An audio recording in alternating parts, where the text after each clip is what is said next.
జొన్న రొట్టెకు నీళ్ళు వేయాలి.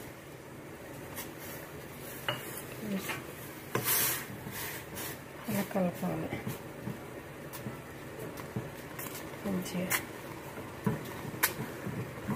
ఇప్పుడు రొట్టె జొన్న రొట్టె పచ్చ జొన్నలు ఉంటాయి కదా, ఆ పచ్చ జొన్నల రొట్టె స్మూత్గా మంచిగా మెత్తగా వస్తుంది.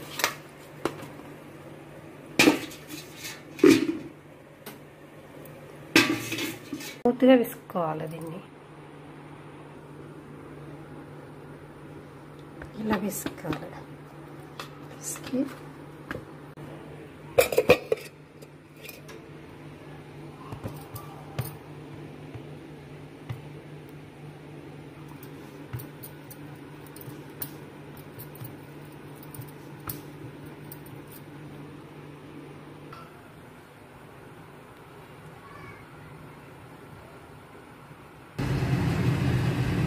నీళ్ళు రుద్దాలి.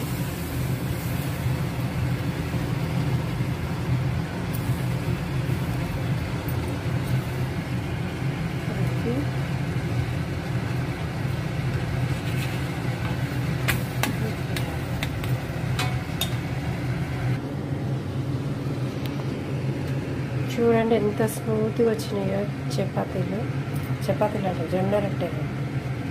ఇవి మంచిగా చికెన్లో, మటన్లో, పప్పులో ఎలా తిన్నా టేస్టీగా ఉంటాయి, మస్తు టేస్టీగా. చికెన్లోనైతే ఇంకా సూపర్ ఉంటాయి. పచ్చ జొన్నలతోటి తినాలి, తింటే మంచిది. తెల్ల జొన్నలు వేస్ట్ అవి. తెల్ల జొన్నలతోటి తింటే బియ్యం తిన్నట్టే. పచ్చ జొన్నలే మంచి, షుగర్ ఉన్న వాళ్ళకైనా బీపీ ఉన్న వాళ్ళకైనా మంచి.